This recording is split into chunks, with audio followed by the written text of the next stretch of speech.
আজকের ক্লাসে সবাইকে আমি অন্তত শুভেচ্ছা এবং স্বাগত জানাই। দেখো, আজকের আমাদের এই যে অষ্টম শ্রেণীর ক্লাসে আমাদের বিগত দিনের আলোচনা যেটা হয়েছিল মূলদ সংখ্যা, তার পরবর্তী যে পার্টটা আছে এটা নিয়ে আজকে আমরা বিস্তারিত আলোচনা করব। তো বিস্তারিত নতুন কিছু আলোচনা করার পূর্বে গতদিন যা হয়েছিল তার একটা ছোট্ট সংক্ষেপ রিক্যাপ আমি তোমাদের দিয়ে দিচ্ছি, তাহলে তোমাদের মনে পড়বে। আমরা গতদিন মূলদ সংখ্যা নিয়ে আলোচনা করেছিলাম এবং মূলদ সংখ্যার যে বিভিন্ন বৈশিষ্ট্য যেগুলি আছে, আবদ্ধ ধর্ম, বিনিময় ধর্ম, তারপরে আছে তোমাদের সংযোগ ধর্ম বা অ্যাসোসিয়েটিভ প্রপার্টি, তারপরে হচ্ছে আইডেন্টিটি প্রপার্টি, ইনভার্স প্রপার্টি, এই জিনিসগুলি নিয়েও আমরা গতদিন বিস্তারিত আলোচনা করেছিলাম অখণ্ড সংখ্যা বা সমগ্র সংখ্যা বিভিন্ন সংখ্যার ক্ষেত্রে। এছাড়া আমরা মূলদ সংখ্যার বিস্তারিত সংজ্ঞা নিয়েও গতদিন আলোচনা করেছিলাম। তো আমি সংক্ষেপে একটু জাস্ট বলে দিই।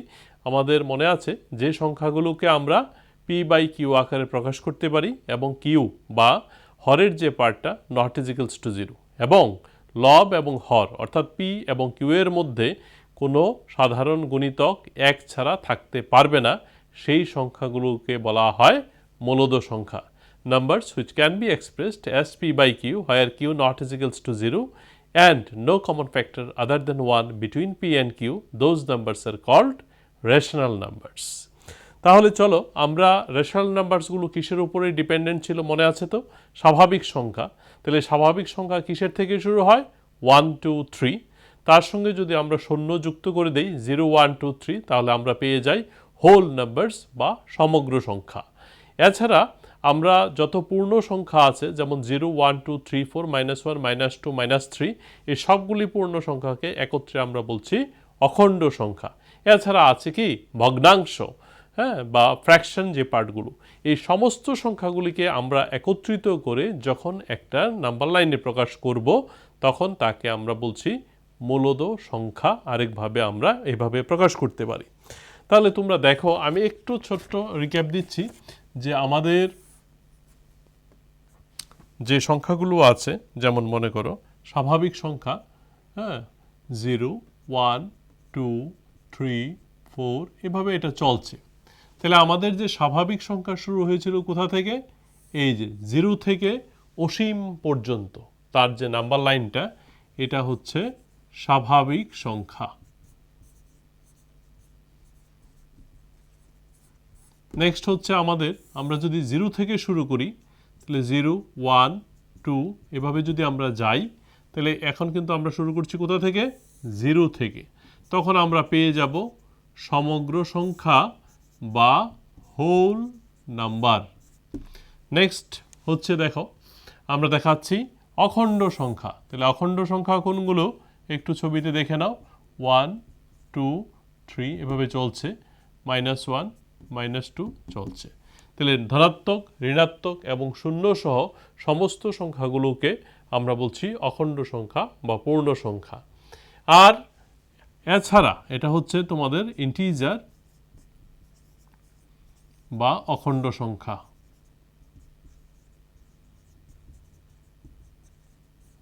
নেক্সট দেখো আরেকটা, যেটার মাধ্যমে আমরা দেখাচ্ছি 0, তারপর হচ্ছে 1। তাহলে 1 যদি হয় তার আগেরটা কত হবে? হাফ। তারপরেরটা হবে কত? 3/2 2, এরকমভাবে চলছে। তাহলে -1, তারপর হচ্ছে তোমার এখানে -3/2 -2 হলো 5/2, এরকমভাবে চলছে। তাহলে এই যে সংখ্যাগুলো আছে পুরো নাম্বার লাইনটাকে আমরা বলছি কি? মূলদ সংখ্যা। তাহলে এই হচ্ছে সংখ্যা রেখার সাহায্যে স্বাভাবিক সংখ্যা যে 1 থেকে শুরু হয়েছে বা ন্যাচারাল নাম্বারস, সমগ্র সংখ্যা 0 থেকে শুরু হয়েছে, অসীম পর্যন্ত যাব আমরা ডান দিকে। ইন্টিজার, ঋণাত্মক, ধনাত্মক সমস্ত জিরো সহ সমস্তকে বলছি আমরা অখণ্ড সংখ্যা বা ইন্টিজার।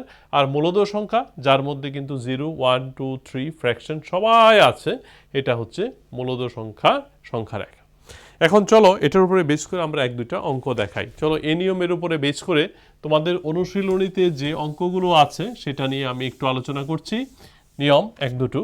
ফার্স্ট কোশ্চেন আমি আজকে দেখাচ্ছি তোমাদের সংখ্যা রেখার সাহায্যে দেখাও, সংখ্যা রেখার সাহায্যে দেখাও। কি দেখাও? 7/4 একটা, আরেকটা অঙ্ক আমরা নেই -5/6। তো চলো প্রথম যে অঙ্কটা আছে এটা নিয়ে আমরা একটু আলোচনা করি। তাহলে প্রথম অঙ্কটা কি আছে? 7/4। তাহলে এই 7/4 যেটা আছে এটাকে আমরা প্রথমে পরিণত করব মিশ্র ভগ্নাংশে। তাহলে মিশ্র ভগ্নাংশে তোমরা প্রকাশ করতে পারো কিনা দেখে নাও। অর্থাৎ 1/3/4 এইভাবে তোমরা মিশ্র ভগ্নাংশে প্রথমে প্রকাশ করতে পারো। মিশ্র ভগ্নাংশে প্রকাশ না করেও পারা যায়, তবে মিশ্র ভগ্নাংশের প্রকাশ করলে তোমার একটা সুবিধা কি পেয়ে যাচ্ছ, দেখো 1/3/4 বা 1/4 এই যে সংখ্যাটার অবস্থানটা কোথায় এটা আগে তোমরা মনে মনে চিন্তা করো। এটা সংখ্যাটা 1-এর থেকে একটু বেশি আছে, 2-এর থেকে কম আছে, তাহলে সংখ্যাটার অবস্থানটা হবে 1-এর থেকে 2-এর মধ্যে। এই জায়গাটা কিন্তু খুব গুরুত্বপূর্ণ যে সংখ্যাটার অবস্থান সংখ্যারেখাতে কার কার মাঝখানে হবে সেই জিনিসটা আগে ভালো করে বোঝার চেষ্টা করো, তারপরে আমরা কিন্তু সহজে এঁকে নিতে পারবো। তাহলে দেখো 1/3/4 আমরা কিভাবে করি সবাই একটু দেখে নাও। তাহলে 0 - 1 বাঁদিকে, এই হচ্ছে 1 আর এই হচ্ছে আমাদের 2, এই হচ্ছে +1, এই হচ্ছে +2। তাহলে আমরা দেখো এর মাঝখানেই কিন্তু 1/3/4 বা 1/4 অবস্থান পেয়ে যাব। কিভাবে পাচ্ছি দেখো, তাহলে 1-এর থেকে যেহেতু বড়, 2-এর থেকে ছোট, তাহলে তার পজিশনটা কিন্তু এখানে হবে। 1-এর থেকে 2-এর মধ্যে এর অবস্থানটা হবে, এই জিনিসটা কিন্তু আমাদের পরিষ্কার হয়ে গেল। পরবর্তী পর্যায়ে দেখো এখানে কত আছে? 3/4। এই 3/4 যে আছে মানে 4টা ভাগের মধ্যে আমাকে কয়টা ভাগ নিতে হবে? 3টা ভাগ। তাহলে প্রথমে আমাকে কি করতে হবে? 4টা ভাগ করতে হবে। চলো 4টা ভাগ কি করে করি দেখো, 4টা সমান ভাগ, এই দেখো। তাহলে সবাই দেখো এখান থেকে এতটুক পর্যন্ত হচ্ছে একটা ভাগ, এই হচ্ছে 2টো ভাগ, এই হচ্ছে 3টে ভাগ, এই হচ্ছে 4টে ভাগ। 4 পার্টস আমরা তৈরি করে নিয়েছি। যে কেন 4টা ভাগ করেছি? কারণ কি আমাদের এখানে কিন্তু 4 আছে, এর জন্য আমরা 4টা ভাগ করেছি। আর 4টা ভাগ করতে হলে কয়বার কাটতে হবে 1 থেকে 2-এর মধ্যে? দেখো কয়টা ভাগ কেটেছি, 1 বার, 2 বার, 3 বার। তোমরা যদি 3 বার কাটো তাহলেই কিন্তু 4টা অংশ পেয়ে যাচ্ছ। যদি আজকে 10টা ভাগ করতে হয় তাহলে কয়বার কাটতে হবে? 9 বার কাটতে হবে। এমনভাবে খেয়াল রাখবে। আর এবার দেখো তোমরা উপরে কত আছে আমাদের? 4/3 ভাগ। তাহলে 3 ভাগ কোথায় আছে দেখো, এখান থেকে এতটুক পর্যন্ত একটা ভাগ, 2টো ভাগ, 3টে ভাগ। তাহলে এই যে অংশটা, এই জায়গাটা হচ্ছে তোমাদের 1/3/4 বা 1/4 কে ইন্ডিকেট করছে। চলো এবার আমরা পরবর্তী যে অঙ্কটা আছে রোমান 2 ওইটা নিয়ে একটু আলোচনা করি। -5/6। তাহলে -5/6, তাহলে দেখো এই যে জিনিসটা আছে এটা কিন্তু আমাদের একটা ঋণাত্মক সংখ্যা আছে, ঋণাত্মক ভগ্নাংশ আছে। তাহলে আমাদের বাঁদিকের ব্যাপারটাকে এখানে হাইলাইট করতে হবে। এবং এটা কিন্তু 5/6 যেহেতু আছে, এটা প্রকৃত ভগ্নাংশ আছে এবং এটা কিন্তু 1-এর থেকে কম, 0 থেকে 1-এর মধ্যবর্তী, এই হচ্ছে ফার্স্ট আইডিয়া। আর দ্বিতীয়, যেহেতু এখানে ঋণাত্মক চিহ্ন আছে তাহলে 0 থেকে -1-এর মধ্যবর্তী হচ্ছে এর অবস্থান। আমি আবার বলছি দেখো 5/6 এটা প্রকৃত ভগ্নাংশ, তাহলে 1-এর থেকে ছোট, যেহেতু ঋণাত্মক আছে তাহলে 0 থেকে আমার বাঁ দিকে -1-এর মধ্যবর্তী অবস্থানে হচ্ছে তার অবস্থান। চলো আমরা এই সংখ্যা রেখার সাহায্যে এটাকে দেখাই। তাহলে এই হচ্ছে চলো 0, আর এখানে ধরো আমরা দিয়ে দিলাম -1। তাহলে দেখো 0 থেকে যদি আমি -1-এর দিকে যাই তাহলে 0 থেকে -1-এর মধ্যে হচ্ছে এর অবস্থান। তাহলে নিচে কত আছে আবার আগের মতো? 6 আছে। এখানে নিচে আছে 6, তাহলে আমাকে কয়টা ভাগ করতে হবে? 6টি ভাগ করতে হবে। তাহলে 6টি ভাগ করতে হলে এখানে কয়বার কাটতে হবে মনে আছে? 5 বার কাটতে হবে। চলো কাটি 5 বার আমরা। 1 2 3 4 5। দেখো 5 বার কেটেছি। তাহলে দেখি 6টা অংশ হয়েছে কিনা। দেখো এখান থেকে হলো এখান অবধি 1টা 2টো 3টে 4টে 5টা 6টা। এই হচ্ছে 6টা অংশ। এবার 6টা অংশের মধ্যে থেকে কয়টা অংশ আমাকে নিতে হবে? আছে 5। দেখো তাহলে 1 2 3 4 5। তাহলে এই যে জায়গাটা, এই জায়গাটার অবস্থান হচ্ছে -5/6। এইভাবে সংখ্যা রেখার সাহায্যে তোমরা আরও কয়েকটা অঙ্কের প্র্যাকটিস নিজেরা করবে। এবার আমরা চলে যাচ্ছি, চলো পরবর্তী নিয়মে আমরা চলে যাই। এবার একটা 4 মার্কসের কোশ্চেন বা ব্রড কোশ্চেন আমরা দেখাচ্ছি পরীক্ষাতে 4 নম্বরের অঙ্কের জন্য তোমাদের ইম্পর্টেন্ট। দেখো আমাদের পরবর্তী যে প্রশ্ন সেটা হচ্ছে মূলদ সংখ্যার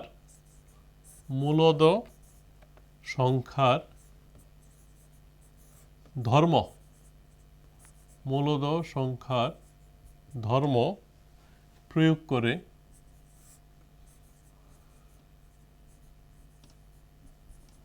মূলদ সংখ্যার ধর্ম প্রয়োগ করে মান নির্ণয় করো। মান নির্ণয় করো। তাহলে এই ধরনের একটা অঙ্ক আমরা তোমাদের অনুশীলনীতে দেখবে দুটো অঙ্ক আছে, তার মধ্যে থেকে আমি একটা তোমাদের ভালো করে বুঝিয়ে দিচ্ছি। দেখো অঙ্কটা -2/5 ইন্টু 3/5 প্লাস 5/2 মাইনাস 3/5 ইন্টু হচ্ছে 1/6। দেখো অঙ্কটা কিন্তু বিভিন্নভাবেই করা যেতে পারে, কোনো অসুবিধে নেই। তোমরা এখানে ইন্টু করে লসাগু করে নিতে পারো, কিন্তু সমস্যাটা হচ্ছে কি প্রশ্নটার মধ্যে দেখো মূলদ সংখ্যার ধর্ম প্রয়োগ করে। এবার তাহলে মূলদ সংখ্যার কি কি ধর্ম আছে সেই জিনিসটা তোমাদের পরিষ্কার আইডিয়া থাকতে হবে, আর সেটা কিন্তু আমরা গত ক্লাসে বিস্তারিত আলোচনা করেছি। কি কি মূলদ সংখ্যার ধর্ম মনে আছে? এটা হচ্ছে ক্লোজার প্রপার্টি বা আবদ্ধ ধর্ম, পরবর্তী হচ্ছে কি কমোটেটিভ বা বিনিময় ধর্ম, তারপর হচ্ছে অ্যাসোসিয়েটিভ বা সংযোগ ধর্ম, তারপরে কি অভেদ বা আইডেন্টিটি প্রপার্টি, তারপরে হচ্ছে বিপরীত ধর্ম বা ইনভার্স প্রপার্টি। এছাড়া কিন্তু আরও একটা ইম্পর্টেন্ট ছিল, সেটা হচ্ছে কি ডিস্ট্রিবিউটিভ প্রপার্টি বা বিচ্ছেদ ধর্ম বা বন্টন সূত্র। তাহলে এই সূত্রগুলির উপরে বেস করেই কিন্তু আমাদের এই অঙ্কটা করতে হবে। এজন্য যেমনি খুশি এমনি করলে কিন্তু তোমরা নাম্বার পাবে না, যেহেতু মূলদ সংখ্যার ধর্ম কথাটি এখানে লেখা আছে। তাহলে চলো কিভাবে আমরা করব, চলো আমরা কিভাবে ধর্ম প্রয়োগ করতে পারি। দেখো তো -2/5 ইন্টু 3/5, এটাকে আমি লিখে নিলাম 3/5 ইন্টু -2/5। এই যে জিনিসটা, এটা দেখো 2 ইন্টু 3, আমরা এখানে কি লিখেছি 3 ইন্টু -2 ইন্টু 3 ছিল, এখানে আমরা উল্টিয়ে লিখেছি, এটাকে লিখেছি আগে আর এটাকে লিখেছি পরে। এটা কোন ধর্মের সঙ্গে মিলে মনে মনে একটু তোমরা গ্যাস করো আমি লিখতে লিখতে।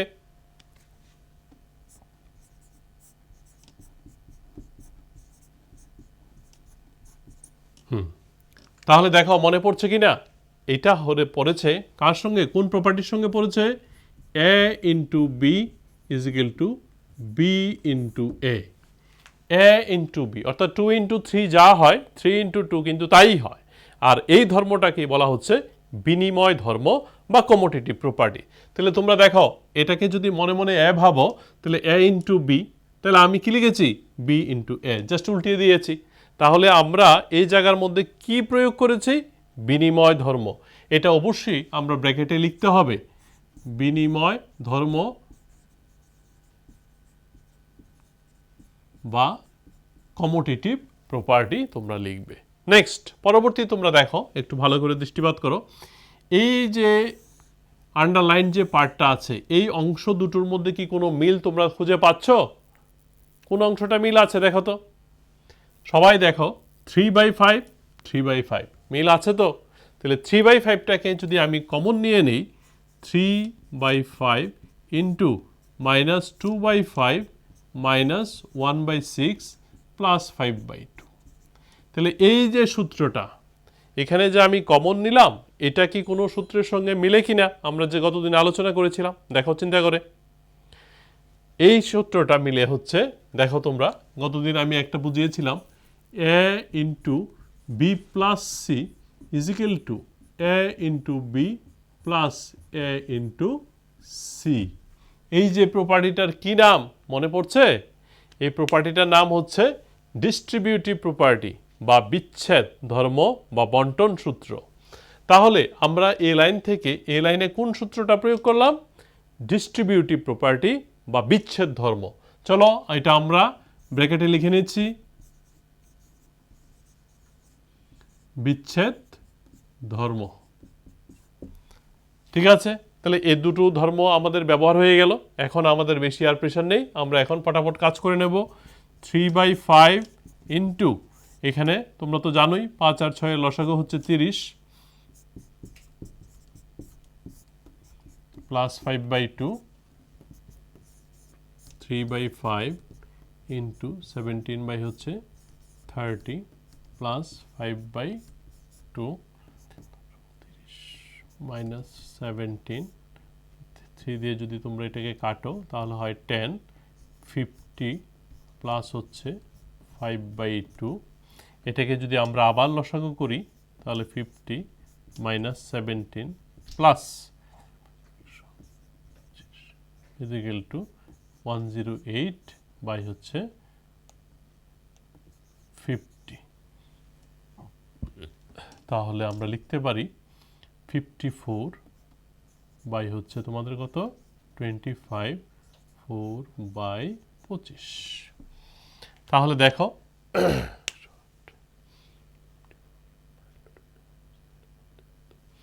তাহলে বুঝতে পেরেছ যে মূলদ সংখ্যার ধর্ম প্রয়োগ করে আমরা কিভাবে অঙ্কটাকে সমাধান করে নিয়েছি। তাহলে এই ধরনের যদি প্রশ্ন পরীক্ষাতে একটা আসে তাহলে এটা কিন্তু কমপক্ষে তাতে 4 মার্কস থাকবে। এই ধরনের তোমরা অঙ্কগুলি আরও কয়েকটা দেখবে ভালো করে। নেক্সট আমরা পরবর্তী আরও কয়েকটা অঙ্ক দেখাচ্ছি অন্য নিয়মের। চলো পরবর্তী যে অঙ্কটা, এটা 2 মার্কসের অঙ্কের জন্য, 2 মার্কসের জন্য খুব ইম্পর্ট্যান্ট এমন একটা অঙ্ক আমি দেখাচ্ছি। নেক্সট প্রশ্ন হচ্ছে, দেখো যে প্রমাণ করো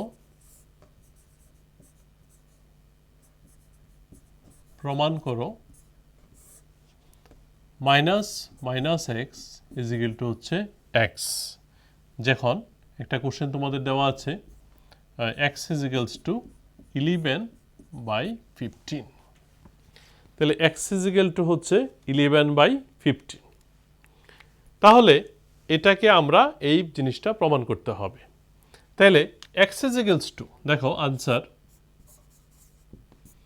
এক্স ইজ ইকুয়ালস টু 11/15 এর যৌগজ বিপরীত সংখ্যা হচ্ছে, যৌগজ বিপরীত আমরা গতদিন আলোচনা করেছিলাম, যৌগজ বিপরীত সংখ্যা হলো, যৌগজ বিপরীত সংখ্যা হলো এডিটিভ ইনভার্স হলো minus x is equals to কি মাইনাস 11/15।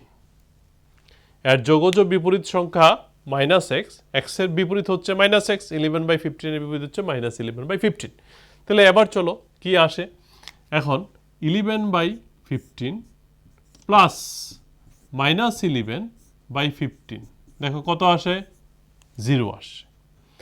তাহলে আমরা সুতরাং কি লিখতে পারি বলো, মাইনাস 11/15 এর যৌগজ বিপরীত হচ্ছে 11/15, বা এটাকে আমরা লিখতে পারি মাইনাস, বা এটাকে আমরা লিখতে পারি মাইনাস 11/15 ইজ ইকুয়ালস টু 11/15। তাহলে দেখো আর একটা মজার জিনিস, এই 11/15কে আমরা কি ধরেছিলাম, এক্স। তাহলে minus x is equal two কি এক্স। এইভাবে তোমরা প্রমাণ করে নিতে পারছো। তো এই ধরনের যদি পরীক্ষাতে প্রশ্ন আসে তাহলে অন্তত 2 মার্কসের প্রশ্ন হিসাবে এগুলি কিন্তু গুরুত্বপূর্ণ। যদি মনে করো এমন নিয়মে আরও 1-2টি অঙ্ক করে তোমরা দেখতে পারো। আমরা এবার চলো আরেকটা নিয়মে যাই। নিচের মূলদ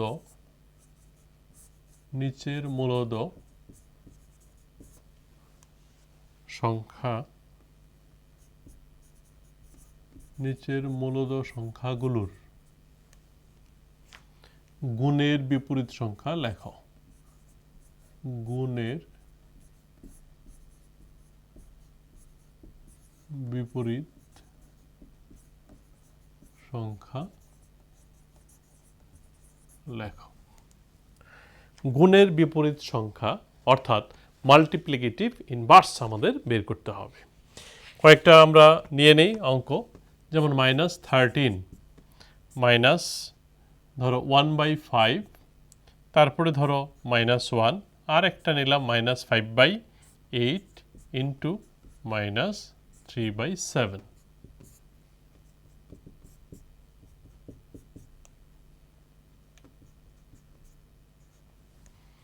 তাহলে দেখো মূলত সংখ্যার গুণের বিপরীত সংখ্যাগুলো লেখো। তাহলে গুণের বিপরীত সংখ্যা বা যদি আমি বের করতে চাই, তাহলে প্রথমে আমাকে মনে রাখতে হবে multiplicative identity property. Multiplicative identity property হচ্ছে, যেমন মনে করো গতদিন যেটা আমরা আলোচনা করেছিলাম, আমি একটু রিক্যাপ দিয়ে দিই, যে একে কত দিয়ে ইন্টু করলে এ আসে, মনে আছে?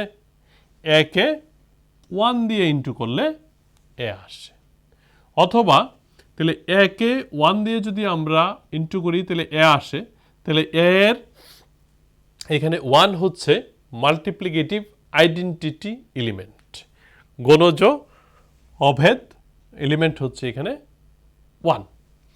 এখন উল্টাভাবে জিজ্ঞেস করি, দেখো তোমরা বুঝতে পারো কিনা, যে আমি একে কি দিয়ে ইন্টু করলে 1 হয়, এটা মনে মনে ভাবো। একে কি দিয়ে ইন্টু করলে 1 হয়, তাহলে তার কি 1/a দিয়ে ইন্টু করলে 1 হয়। তাহলে অর্থাৎ এ এর গণজ বিপরীত হচ্ছে 1/a। কেন? কারণ কি এই দুইটাকে যদি আমরা মাল্টিপ্লাই করি বা গুণ করি, তাহলে কিন্তু আমরা এককে গণজ অভেদ হিসাবে পেয়ে যাচ্ছি।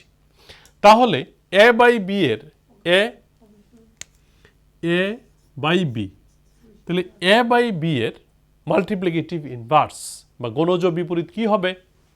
গণজ বিপরীত হবে b/a, বা a/b এর রেসিপ্রোকাল বা অনন্যক হচ্ছে কি b/a।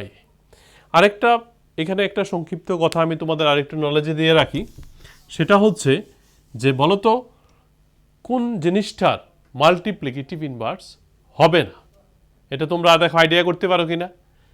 আমি যদি বলি যে 0 কে কি দিয়ে ইন্টু করলে 1 হয়, দেখো কোনো উত্তর আসে কিনা। তাহলে এমন কোনো সংখ্যা নেই যে 0 কে ইন্টু করলে 1 আসে, অর্থাৎ 0 এর কোনো অনন্যক নেই বা হবে না। ঠিক আছে, তাহলে চলো, যেহেতু আমাদের এইটার সঙ্গে আলোচনাটা পরিষ্কার হয়ে গেছে, এখন তোমরা সহজেই করতে পারবে।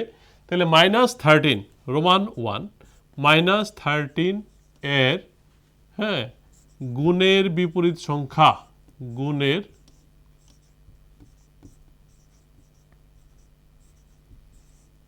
বিপরীত সংখ্যা, গুণের বিপরীত সংখ্যা কত হবে? -1/13। -13 এর গুণের বিপরীত সংখ্যা হচ্ছে তার অনন্যক। অনন্যক হচ্ছে কি -13/1, যদি মনে মনে ভাবো তাকে উল্টালে হবে কত?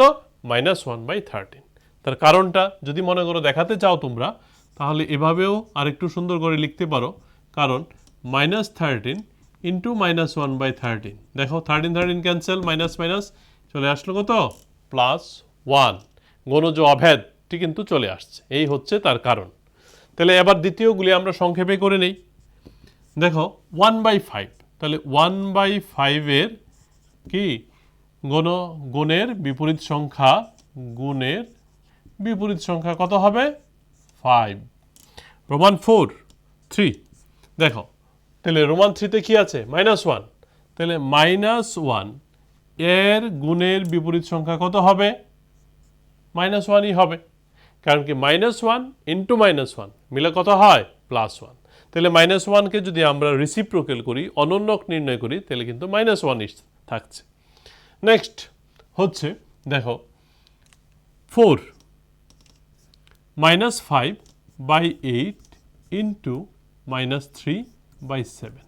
তাহলে এই যে অঙ্কটা আছে, এটাকে প্রথমে আমরা সিম্পলিফাই বা একটু সরল করে নেব, তার পরবর্তী সময়ে আমরা উত্তরটা নির্ণয় করো। কত আসে দেখো? 15 আসে 56। তাহলে কি হবে? 15/56, 15 বাই 56 এর গুণের বিপরীত হলো কত 56 বাই 15। তাহলে এই যে অঙ্কগুলো আমরা আলোচনা করলাম এগুলি কিন্তু 1 মার্কসের অবজেক্টিভ হিসাবে খুব গুরুত্বপূর্ণ। ঠিক আছে, চলো পরবর্তী পার্টে আমরা যাই। হ্যাঁ দেখো পরবর্তী প্রশ্ন একটা আমি লেখে দেখো মূলদ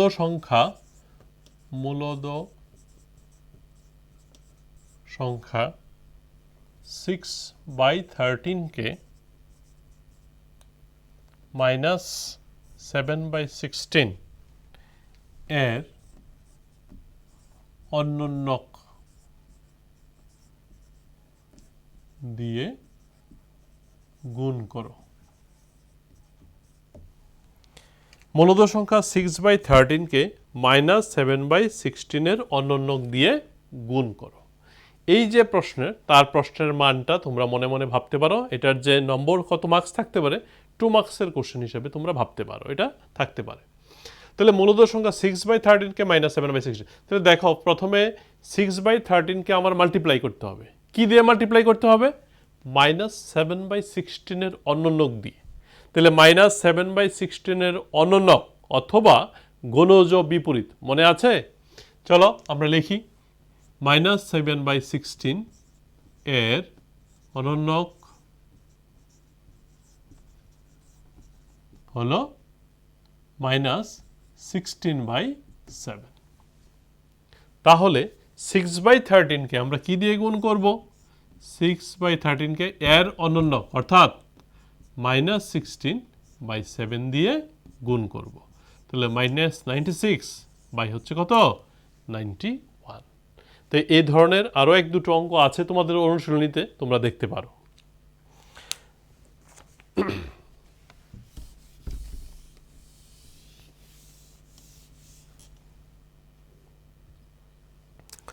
দেখো আরেকটা মজার কোশ্চেন আমি লিখছি তোমাদের জন্য, যে মূলদ সংখ্যার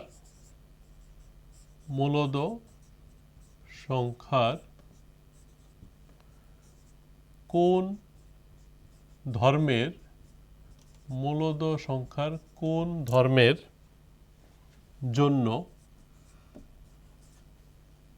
1/3 ইন্টু 6 ইন্টু 4/3 এর মান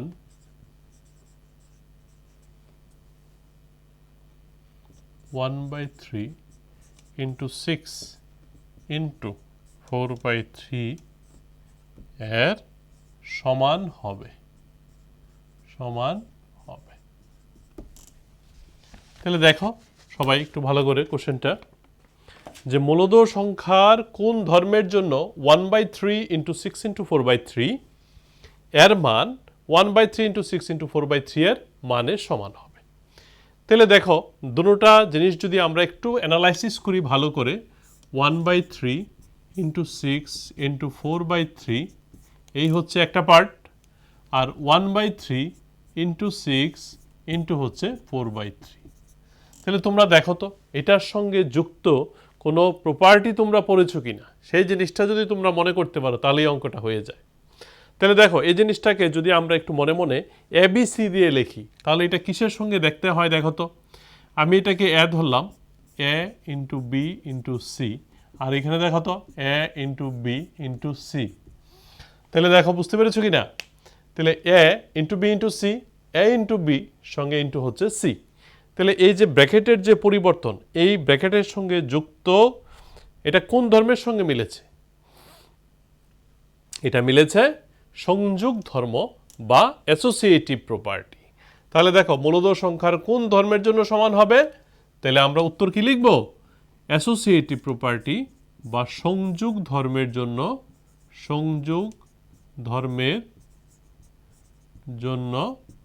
সমান হবে। আরেকটা প্রশ্ন আমি দেখাই তোমাদের। মূলদ সংখ্যা 8/9 এর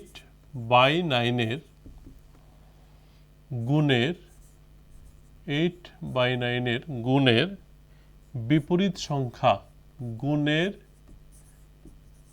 বিপরীত সংখ্যা মাইনাস 1 হোল 1/8 মাইনাস 1 হোল 1/8 হবে কি?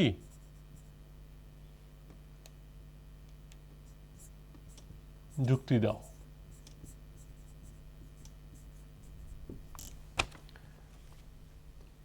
তাহলে দেখো 8/9 এর গুণের বিপরীত সংখ্যা মাইনাস 1 হোল 1/8 হবে কিনা।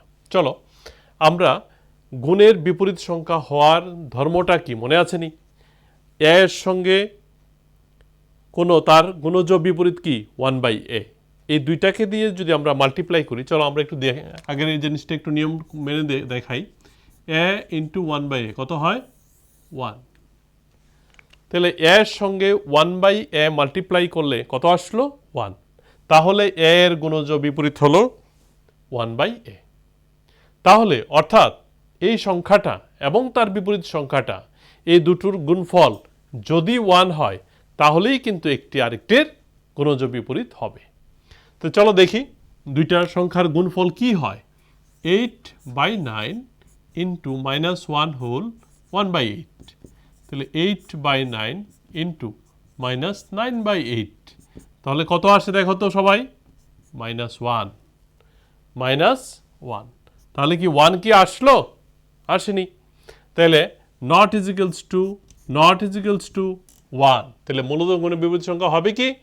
হ্যাঁ, তাহলে বিপরীত সংখ্যা, তাহলে আমরা লিখতে পারি 8/9 এর গুণের বিপরীত সংখ্যা -1 হোল 1/8 হবে না। ঠিক আছে, তাহলে তোমরা এই নিয়মের অঙ্ক আরও কয়েকটা দেখবে। সবাই ভালো করে জিনিসটা মনোযোগ দিয়ে পড়াশোনা করবে। পরবর্তী দিন আমরা এরপর থেকে আবার শুরু করব। ধন্যবাদ সবাইকে।